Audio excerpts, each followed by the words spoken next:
सोचो एग्जाम देना है और सेंटर 500 किलोमीटर दूर, और जब आप वहां पहुंच भी जाओ तो आपको पता चले कि सिस्टम बंद है, पेपर हो ही नहीं सकता। ये कोई मजाक नहीं, ये सच में हुआ है एसएससी स्टूडेंट्स के साथ। जो बिना पढ़े लिखे नेता है वो शिक्षा पे पॉलिसी बना रहे हैं। 3 लाख करोड़ का घोटाला।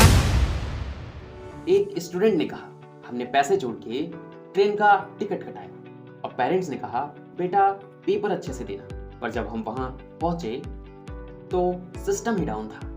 न ढंग से पानी की व्यवस्था, न स्टाफ, और ऊपर से सुनने को मिले कि सिस्टम भी क्रैश हो गया है। और वो भी क्यों ना क्रैश, जब आपने सेंटर ही एकदम रिमोट एरिया में दिए। हजारों लाखों स्टूडेंट्स के सपने सिर्फ एक सर्वर क्रैश की वजह से खराब हुए। क्या इसका कोई जिम्मेदार नहीं?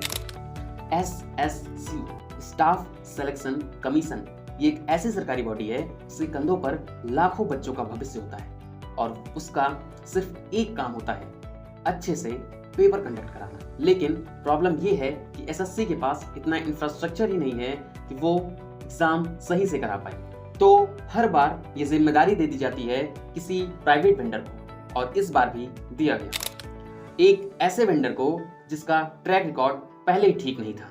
फिर हुआ वही server crash, mismanagement, exam cancellation, और बच्चों की मेहनत मिट्टी में मिल गई। आप पूछोगे कि एसएससी खुद क्यों नहीं ट्राई करती अपने इंफ्रास्ट्रक्चर को ठीक करने की? सिंपल है, बजट ही सरकार उतना एलोकेट नहीं करती, तो बिना बजट के सिस्टम तो कॉम्प्रोमाइज होगा ही। जब स्टूडेंट्स ने आवाज उठाई तो उनके साथ खड़े हुए उनके टीचर्स, जिन्होंने उन्हें पढ़ाया, उन्हें मोटिवेट किया, जैसे राकेश सर, नीतू मैम और कई टीचर्स, जब वो दिल्ली प्रोटेस्ट करने गए तो उन पे लाठी चला दी गई और कुछ को तो चोट भी लगी।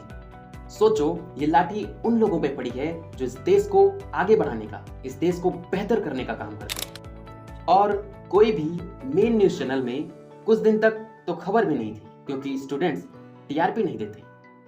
ये सिर्फ एसएससी का इशू नहीं है, ये सिस्टम का इशू है, जहां बच्चे सिर्फ एक रोल नंबर बनकर रहते हैं। अगर तुम भी इस दर्द को महसूस कर पा रहे हो तो इस वीडियो को शेयर करो और अपने व्यूज कमेंट में लिखो। ये सिर्फ कुछ बच्चों का सवाल नहीं था, ये पूरे देश के बच्चों का मामला है जो इस सिस्टम पर भरोसा करते हैं।